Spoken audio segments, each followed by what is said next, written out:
when we talk about the impact of U.S. pressure or U.S. leverage, when you look at actually what's happening on the ground and the amount of damage that's been done, I don't think the word progress or improvement can really be used in this particular case. I wanted to read out just a quick data point from the Wall Street Journal. They basically said even if the war ended now, many people in Gaza have nothing left. Infrastructure, property, and other investments valued at $50 billion have been destroyed in the fighting since October.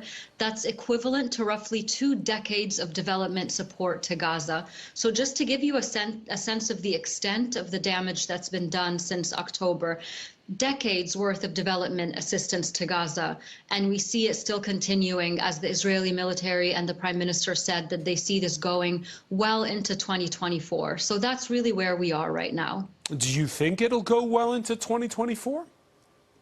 You know, so it was reported that when Prime Minister Netanyahu showed Secretary of State Anthony Blinken his plans for the coming weeks, Secretary Blinken harshly looked at him and said, "You don't have that much credit."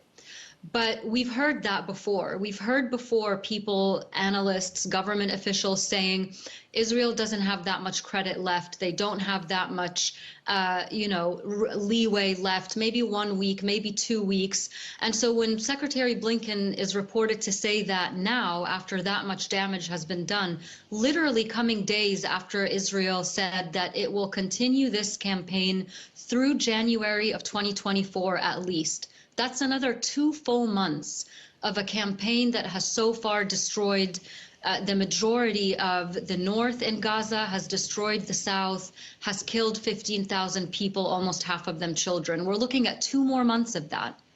Jonathan Schanzer? Look, I think it's obviously fair to say that this has been a very devastating war. But I think one has to ask really a question of what were the Israelis supposed to do? The Israelis right now are trying to fight for a situation where they can allow the southern residents of Israel to return to their homes. Right now, nobody wants to do that because they are fearful of another Hamas attack. They're fearful of another 10/7 of 1,200 people being murdered and raped. This is ultimately the challenge that the Israelis are fending off right now. They're trying to figure out how to reconstruct the contract that they have with their own people. It is in their national interest to finish this war so that Gaza can be reconstituted, reconstructed, rebuilt in a way that would allow for perhaps a different reality to emerge. The thing that seems to really be missing in all of this is where are the calls for the international community where they're pushing Hamas to simply surrender.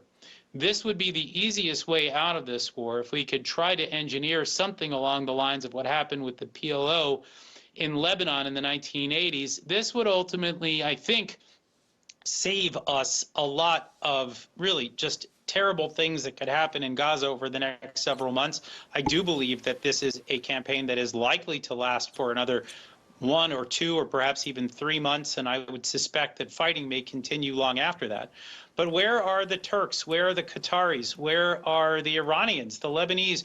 Where are the sponsors of Hamas who are watching this catastrophe play out in the Gaza Strip? Why are they not trying to push for answers right now to end the war more quickly, to bring about an end of Hamas, and to bring about a different reality in the Gaza Strip? I just simply don't understand why we don't see more pressure in those places. Jonathan, you referenced 1982 when the war between Israel and Lebanon ended, when there was a deal cut where Yasser Arafat and the PLO leadership decamped to Tunisia. We heard remarks from the head of Israel's domestic intelligence services saying they want to kill all of Hamas's leadership, including representatives abroad. This was in an interview conducted on Sunday. And so therefore, I ask you the question, if Israel's saying there's no way out, it's total destruction for Hamas, is it also perhaps not giving itself an exit ramp? Well, look, I think that if someone came to the Israelis and said, here are the terms of Hamas's surrender, that we will see a complete demilitarization of the Gaza Strip. We will see Hamas leaders leaving the Gaza Strip, and they will go to another place, wherever that place may be, whether it's Iran or it's Malaysia, somewhere nowhere near the Israeli border. I think the Israelis will have that discussion, and I think they'd be very pleased to do it because they didn't want this war to begin with. And I think that is lost in a lot of the media coverage right now. The last thing that the Israelis wanted was to be invaded, to have 1,200 of their people killed, to have 240 people kidnapped. They are responding now as a means to try to restore confidence in the security situation in Israel. That is the only thing that they are thinking about right now. Okay. If someone gave them an opportunity to restore that security and to create a new reality in the region where Iran-backed terrorist organizations aren't threatening their borders every day, I'm fairly certain the Israelis would accept a compromise. Would accept a compromise. John Linton, do you agree with Jonathan Schanzer? There's an element of bluster in what the head of the Shin Bet said. I mean, everybody's reaching for analogies, and Munich is an analogy, right? We're talking about the Yom Kippur War, Beirut in '82. I think what Jonathan is saying about trying to find a non-war solution to what Israel has articulated to be its consensus position. And it's important to note that it does stretch very far from right to left, really, this sort of position around Hamas not being the governing authority or being degraded by the end of the operation. What I'd say is, during the week-long temporary ceasefire we had during the hostages exchange, I heard many more kinds of conversations taking place. Right, some of them in line with some of what Jonathan was talking about, finding creative diplomatic solutions that could provide different paths away from a full re-escalation like we saw in the first 7 weeks. And I think now, since the war has restarted again, I'm aware of fewer of those conversations, right, because people are focused on these immediate humanitarian steps and on de-escalatory paths that deal with each 24-hour increment. And the international community has to figure out how to walk and chew gum at the same time. I think there has to be this creative, multilateral approach to finding some sort of a de-escalatory path that figures out how a minimum of Israel's goals, as well as a cessation of the kind of violence we've seen over the last 2 months now nearly, can be achieved. And I do think there are formulas that could be generated. It will involve a concert of countries that people have to be comfortable with, right? So I've also heard in press in recent days certain countries being othered. You know, we'll deal with X Gulf country but not Y Gulf country, or this European and not that European. If we really want to find something that will work and will deliver the kind of change that can be implemented on the ground, I think we have to look at this multilaterally, where the United States has a key role to play, the Europeans do, and various Gulf actors, including some that some actors may find a bit more distasteful. You know, Qatar and Turkey have been talked about as problems, but they could also be part of the solution if your goal is to remove Hamas without a war, right? I think if you say that you're completely taking those countries off the table and Hamas needs to somehow be taken out of the Gaza Strip non-violently, find me a Gulf actor that can do that, that has the leverage to do it. Right, but no disrespect, you interact with peace activists. Yes. In our correspondents who are just back from the field. They've been interacting with everyday citizens, and it's been nearly 2 months, and there's still this feeling of hell-bent on revenge. Yes, but there's much more interesting things going on as well beneath the surface. So 2 observations on this. Now, the war in 2014 was nothing like the one we have now in its ferocity, but it was still the worst Gaza-Israel war we had seen to that point. And I remember visiting very soon after the ceasefire to both Gaza, the West Bank, and Israel, and finding a huge degree of reflection and internal anger. Once the guns fall silent, it's asking a lot for people to be critical of their governing authorities publicly during a war where they're being pushed to their corners and there's a rally around the flag dynamic. I think after all of this, there'll be a reckoning in Israel and in Palestine. And I've heard, by the way, in Gaza, friends of mine, their families, be incredibly critical about Hamas, but fearing that sort of criticism being publicly aired, both for their own personal security, which should not be diminished. Hamas is still in control of the south, certainly the Gaza Strip, but also that it would somehow be instrumentalized and used as kind of an advocacy point cynically, rather than be the actual sincere anger and resentment from Palestinians. So I do think we will hear more of that. And one final point, we have seen lots of bereaved people, in Israel in particular, but also in Palestine, joining the peace movement. as a result of this, right? It's an underreported phenomenon. I spent yesterday on the phone to someone who lost both of his parents in the attack on Kibbutz Be'eri on October 7th, and is committing his entire life now to trying to find a path via Israeli diplomatically. And let's see how much more of that we see. All right, you heard John Linden's call there for the international community to come together. It starts with Israel's #1 ally. And on Sunday, the U.S. Defense Secretary served up a blunt warning to Israel.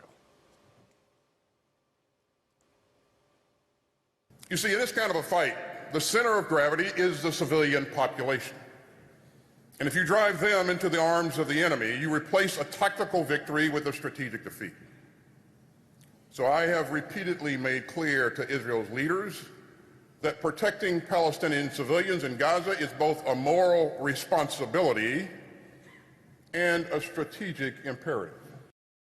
Is that just lip service, Stephen Ekovich, or is the U.S. position changing? I think we often forget that in democracies there is a cacophony of voices.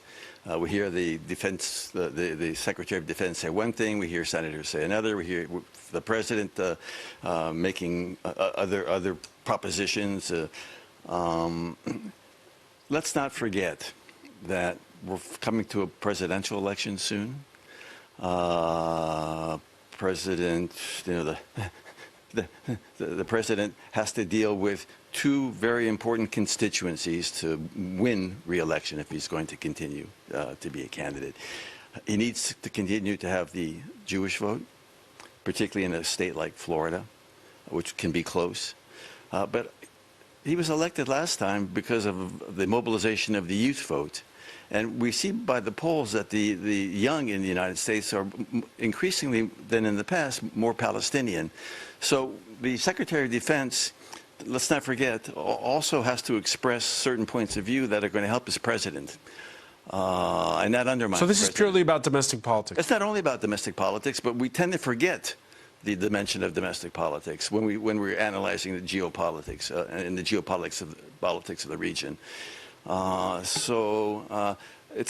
think we have to be careful not to focus on one voice or another voice, be it in the United States or in Israel and other democracies. It's easier with countries in the Gulf where populations can't express themselves so easily, or where the leadership of many countries in the Gulf are afraid of their populations, but nevertheless, for reasons of realpolitik, understand that Hamas cannot continue.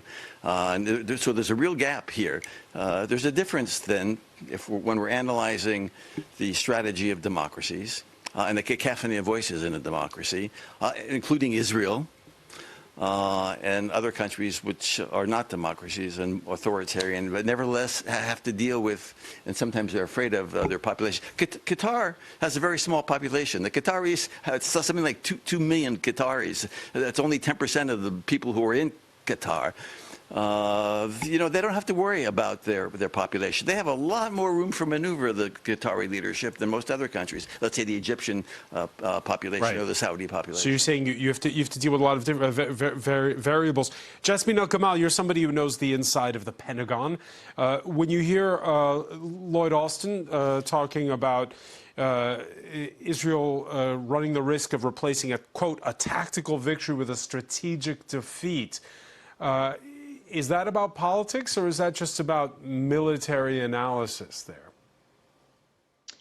Sure. I was really glad to hear Secretary Austin say that. I've been saying the same thing for weeks and weeks. The difference between tactics and strategy, the gulf is really wide here. And what Secretary Austin was saying was basically, if you look at something that Jonathan just said, for example, a few minutes ago, and he said that one of the things that the Israeli government needs to be doing right now is restoring trust in the government amongst its citizens after being caught so off guard on October 7th.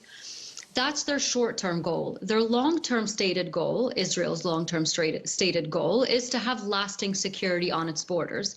What Secretary Austin is saying is that those two goals, because of the way Israel is sort of undertaking this war, those two goals are very much opposed in opposition to each other right now. The way that Israel is trying to restore trust amongst its population is just absolute, show of force, indiscriminate bombing, mass displacement. I mean, the things I don't need to repeat to anyone, the things that are happening in Gaza right now. As a result, if we all remember, why October 7th happened was not just because Hamas was planning it, but because the Israeli government also failed to listen to the warning signs from inside its own government. So if you are going to go in and you're going to decimate, Gaza, you're going to displace 1.7 million people, you're going to make the north uninhabitable, you're going to do all of those things. You're going to create more and more dehumanization on both sides. You're going to create more and more people who are looking at each other as quote unquote animals. That word that keeps being used now. We hear Israeli officials using that about Palestinians and not just about Hamas as well. You see this dehumanization kind of happening and attitudes hardening on both sides. So if that's happening now, how are you going to get to your position and your goal of long-lasting peace on the borders? And I want to make a final point on that, just because when it comes to that long-term goal of peace along your borders, you're going to need a credible partner of peace. And this goes to what John was saying.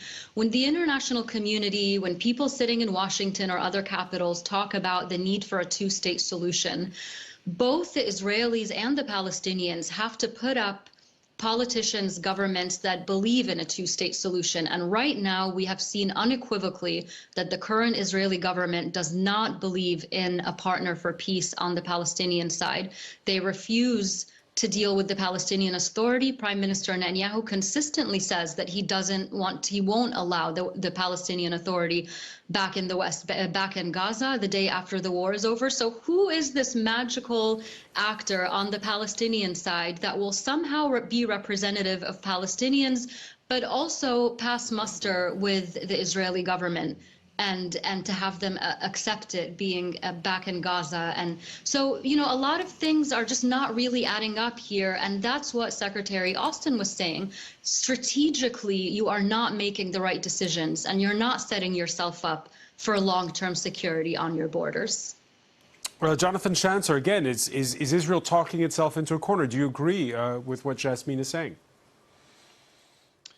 It's hard to agree with a lot of what I just heard. And let me, I think, explain a few things from at least the Israeli perspective as I've learned it over the last several weeks.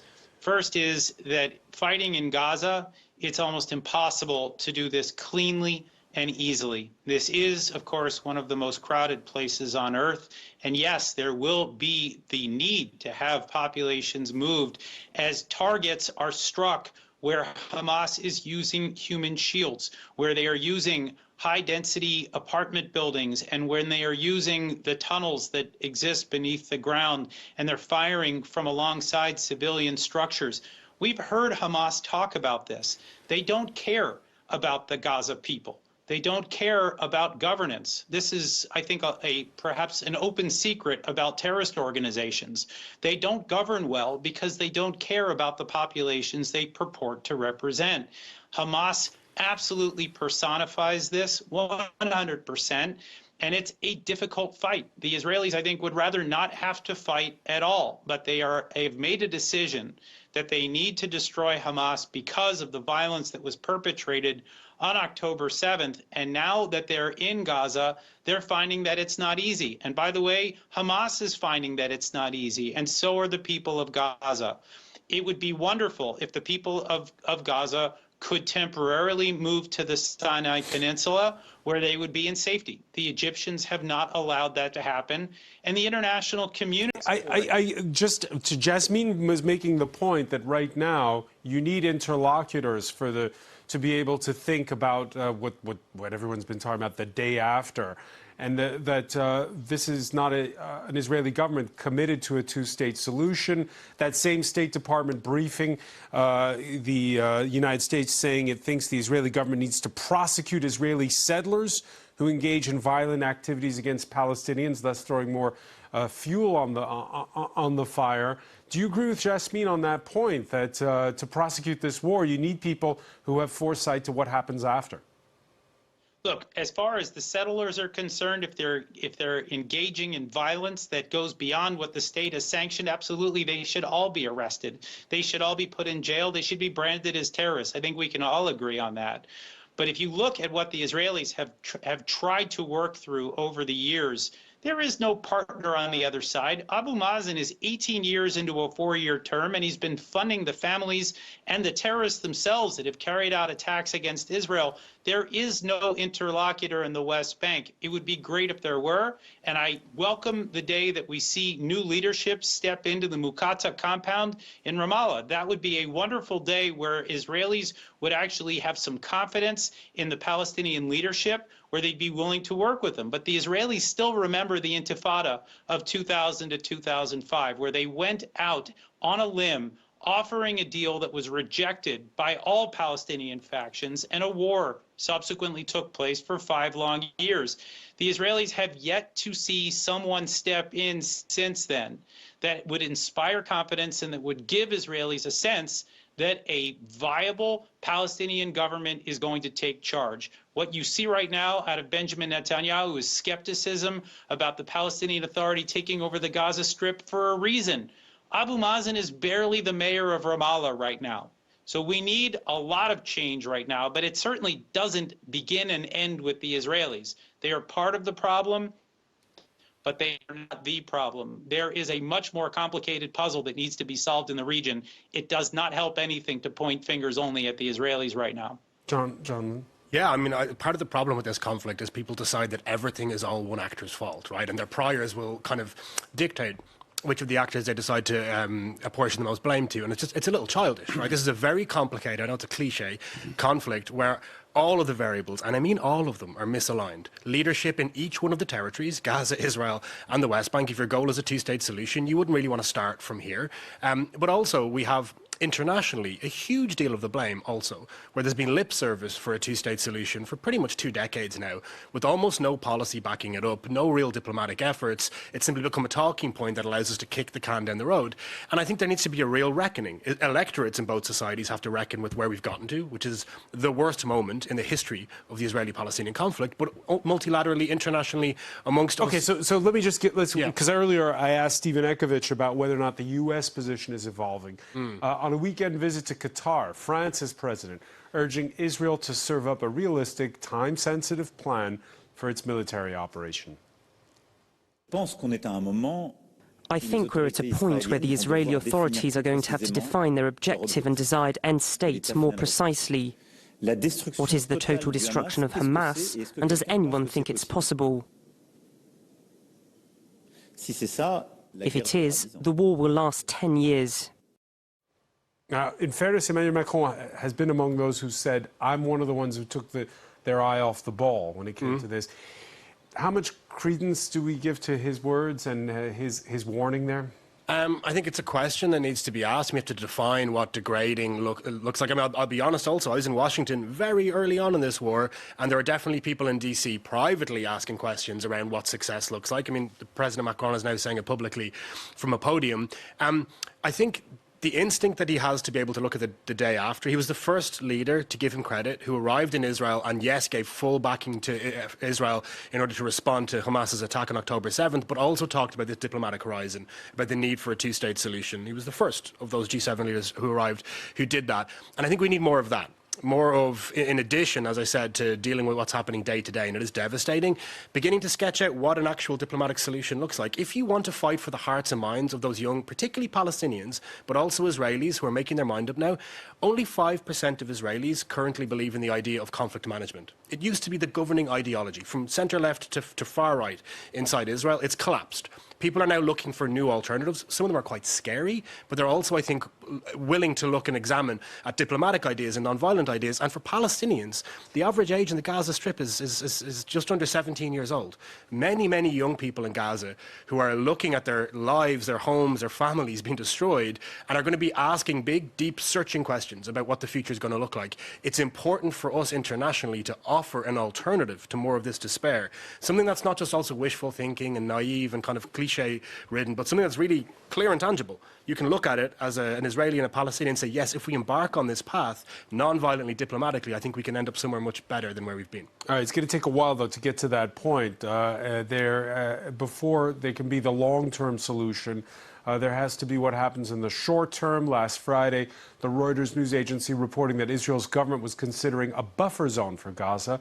One diplomat telling the Haaretz daily newspaper that the international community is skeptical because there are, quote, no clear answers on specifics or guarantees that the buffer zone won't be permanent. Buffer zones, one of the concepts, well, it seems to be opposed by the Biden administration in Washington. 5 principles guide our approach for post-conflict Gaza. No forcible displacement, no reoccupation, no siege or blockade, no reduction in territory, and no use of Gaza as a platform for terrorism. We want to see a unified Gaza and West Bank under the Palestinian Authority. Is that the right messaging, Stephen Ekovich? You know, to the extent that a buffer zone is just going to look like the Israelis taking more territory from the Palestinians, it's not going to fly. And I don't think ultimately the Israelis can do that without some sort of oversight, extreme oversight, if they do attempt to do that. I just want to say something about the comments of the Secretary of Defense, who sees, and rightly, this is the term that the military uses, the center of gravity. The center of gravity is the place where, when you put appropriate pressure, the entire situation goes in your favor. Indeed, the center of gravity is public opinion, but let the historian speak. We've been in, he's looking at the long term. Boy, we've been in the long term since 1948. And I think that's how the Israelis are going to see it also. Of course, they're going to listen to the Secretary of Defense. They're going to listen to people like Jasmine. Jasmine cannot know, as I cannot know, if the bombing was indiscriminate. I can't know that, and she can't know that. Maybe after the war there will be investigations and we can know something about it. We can know whether or not there was a real attempt to use precision bombing. But in no way tonight can she credibly say that the bombing was indiscriminate. Okay. And once again, it's a very difficult military terrain, densely populated. Unfortunately, and we're seeing a lot of civilian casualties. And in terms of trust, there's no trust anywhere. I'm not sure that we can have trust in Netanyahu as an interlocutor in this. We have zero trust all around. Perhaps the Qataris and others might be able to bring some trust to the table. Perhaps. The United States is, historically has given the Qataris a lot of leeway. Qatar has an unusual position in American foreign policy in the Gulf. The Americans are not happy with the kinds of interlocutors that the Qataris have, but they have them. It's the only country that, and the United States is tolerant of this. They are tolerating these relations with the Islamic Brotherhood. With so wait, Taliban. Are you suggesting here, Stephen, that the way in which we can have some kind of where the situation can progress towards the sparing of civilian lives, because that's the short term here right now, is through Qatar and not through the United States? It cannot be solely the United States. The United States has influence, and I'm not sure the United States wants to have a significant role in this afterwards. I'm not sure that they do. I think they would much rather have the Qataris and others in the region play an important role, and the United Nations, if they can ever trust again the United Nations activities in Gaza. So I'm not sure that the Americans really want to implicate themselves more in this. I think they would be quite happy to bring in the Qataris and the Turks and others in the region to try to do something with this, particularly because they have the resources available to rebuild Gaza. Jasmine Al-Gamal, you agree? I disagree with a couple of things that have been said so far. So let me just, if you'll allow me to just respond to something that Stephen said and something that Jonathan said, and John as well. So the first is, when we talk about whether or not either of us can know whether Israel is indiscriminately bombing Gaza. You know, I'm a former Department of Defense official. I spent 8 years at DoD. I am an analyst. I come on these TV shows not to give my personal opinion about what is happening in the world or this conflict. It is analysis based on facts and based on data points, right? That's what I come on here to do. There are ongoing investigations. There have been ongoing investigations regarding Israel's use of force in Gaza, two just in the last week coming from 972 Mag and from The Guardian, from an investigative reporter who's been looking for the last month on what kind of munitions Israel has been using and what kinds of targets are being hit. I would urge everyone on this panel to look at those two investigations if they have not already. And I say that with the utmost respect. I'm not assuming that you haven't read that. I'm just saying if you haven't, it would be good to. So when you are using, you know, several 1,000-ton bombs on a very densely populated place, that is not precision bombing. I'm not saying this myself. Secretary Blinken has said this. Numerous officials around the world have urged the Israelis to be more precise in their tactics. When Jonathan says that we know for a fact that Hamas is using people as human shields, there have been multiple instances when we have seen buildings that have nothing to do with Hamas being bombed, not only in this war, but in previous conflicts as well. Al Jazeera and other broadcast offices and buildings, bakeries, churches. I mean, this is not something that I'm making up when I'm on here. So that's just one important thing to mention. And we will know more after this war is over, but we already know enough to say that Israel has not been targeted in its bombing campaign. The second thing I want to say to Jonathan's point about the Israelis never having a partner for peace in the PA, and you talk about the Intifada and you talk about the rejections that the Palestinians have made in the past. And I wouldn't argue with how complicated this is, but I would point you to 2010, when then Vice President Biden went to Israel, presumably to restart peace talks, and the Palestinians were begging him to get Israel to stop building settlements so that they could go and show face in front of their people and say, this is at least what we're getting. We're getting at least a pause in building settlements, right? The reason the PA has no credibility is partly because it has not been given any wins by the Israelis. And I'm not blaming one side. This is an intractable conflict. Both sides, multiple sides are to blame, but we cannot minimize the intransigent role that the successive Israeli governments have played in the pursuit of peace. Jonathan Schanzer? Look, there's a lot we can talk about in response here. I think first, I think it's important to note that there's a word that has not been uttered throughout this entire panel, which is shocking to me, and that is we've not heard the word Iran.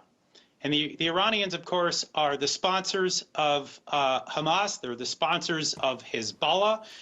They're the sponsors of the Houthis. They're the sponsors of the Shiite militias that are attacking Americans, American bases across the region. This needs to be brought into the conversation. Why it's not, I don't know, but this has been, I think, the case all along. What's happened is that this debate has instead devolved into the traditional Palestinian versus Israeli one.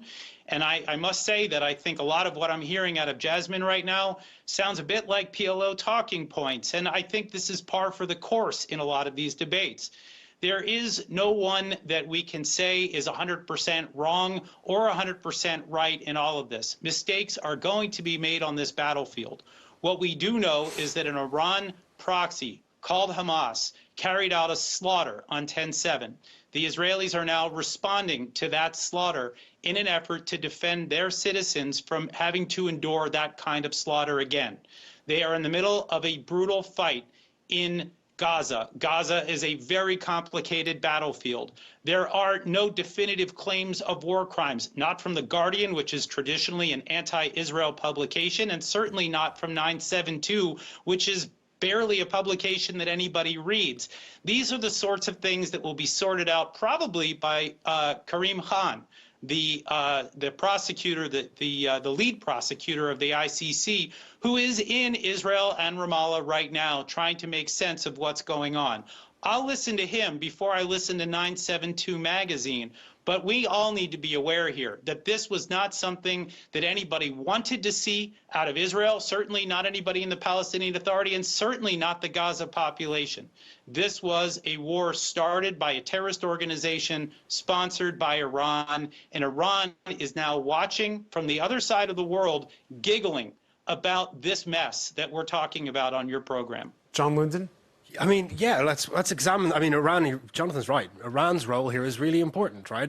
We see like missiles being fired from in the Red Sea by the Houthi rebels. Obviously, the issues going on in the northern border as well. And the common denominator there is the Islamic Republic of Iran. What has allowed Iran to be able to project power so effectively into the Eastern Mediterranean? A few things, and one of them has been the lack of us presenting a diplomatic alternative. The status quo and this continued resentment around the Israeli-Palestinian conflict, the lack of a diplomatic alternative. It creates all this space, this vacuum for Iran to be able to very cheaply exploit. And as an idea for an alternative, because it actually links to something everybody has kind of hinted at. Imagine we had this more multilateral diplomatic process on the other side of this, and it brought in the Sunni Arab states. Now, what the Biden administration was trying to do before this war was to construct a new security architecture in the region that would be much more internally oriented, that would see this bridge between Saudi Arabia normalizing with Israel. And critics said that it kind of tried to circumvent the Palestinian issue. I think that's impossible now. No matter what happens after this war, we're going to need to center the Palestinian issue and realize that it otherwise risks upsetting all of your carefully constructed diplomatic plans. Imagine we built this internal plan in the Gulf that brought in wide actors, the United States, Europe, hell, the whole global South, but leaves Iran out of it, isolates Iran entirely, so that it's it and its proxy rebels and the rest of the world is saying we are going to embark upon a sincere project to end the occupation, create a Palestinian state. So do it without Iran. 100%. The way that you isolate a country like Iran, which is a negative actor trying to clearly destabilize the region, is by creating an alternative hegemonic bloc that brings everybody else in and shows that these extreme actors who want to use violence for millenarian ends have nobody in their corner. And I think that the problem we've had is we've created way too much space in the middle. And Iran has been doing this for 20 years, appealing to Sunni Arabs as a Shiite revolutionary country by taking these different issues around the region and saying, we're the champion for this. We're on the side of the oppressed. And I think we've allowed them, I say we very broadly here, too much space to do that because we've failed to present an alternative. Jonathan Schanzer, you agree with that? I suppose I do. I think what we need to do is we need to start working with the trusted partners that we can work with. By the way, I would argue that the Qataris are the wrong partners to work with. The Turks are the wrong partners to work with. Both of these countries have become sponsors of Hamas, and they should not be allowed to be both arsonist and firefighter. We should be marginalizing. But Israel hasn't cut diplomatic ties. For all the heated rhetoric, and we've heard a lot of it over the last weeks, Israel's not cutting ties with Ankara. They should be, and I think at some point they might. Certainly when you see the rhetoric coming out of Recep Tayyip Erdogan and some of the nasty things that he's been saying about Israel, impugning their motivations, et cetera, as they engage in a defensive war, you can see that ties are extremely strained. What we need to work with, in my opinion, is a coalition of pragmatic actors, and we've started to see that coalition of pragmatic actors come together in recent years. What I mean here is the United Arab Emirates and the Bahrainis and perhaps the Moroccans, maybe the Jordanians, although their rhetoric has been a bit spicy for my taste lately. But we need to find people that are not looking to, not trying to blame the other side, but try to solve a very complicated problem that has persisted for far too long.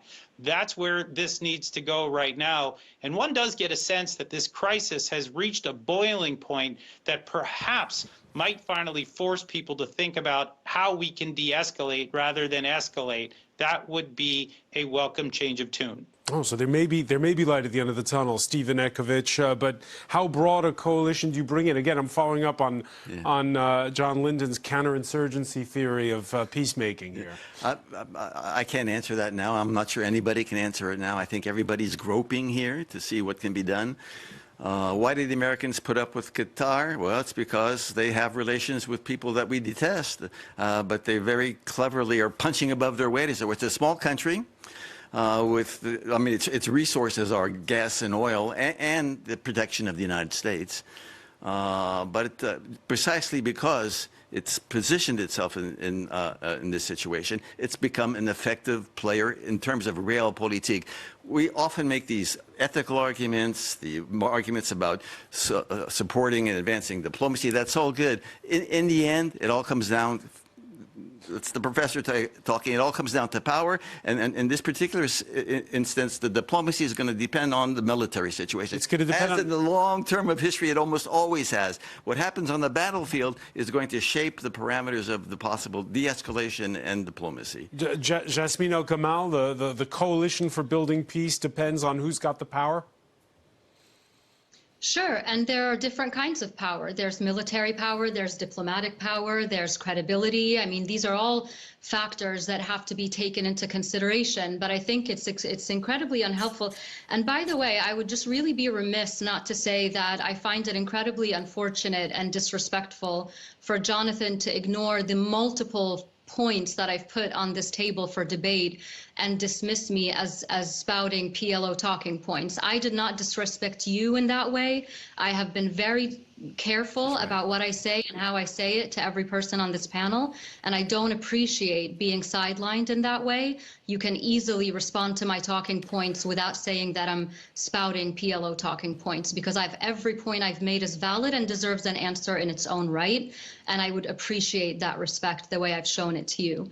So when it comes to the coalition, I think that the coalition is very important. The makeup of the coalition is very important when it comes to solving intractable conflicts like this one, which did not start on October 7th, I might add.